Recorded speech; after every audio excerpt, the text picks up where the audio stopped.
AI chips are hot. Here's what they are, what they're for, and why investors see gold.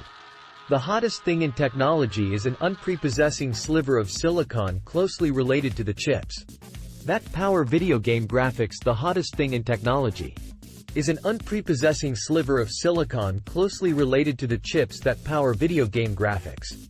It's an artificial intelligence chip, designed specifically to make building AI systems such as ChatGPT faster and cheaper.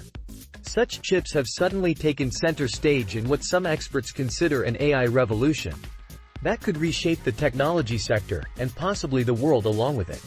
Shares of NVIDIA, the leading designer of AI chips, rocketed up almost 25% last Thursday, after the company forecast a huge jump in revenue that analysts said indicated soaring sales of its products.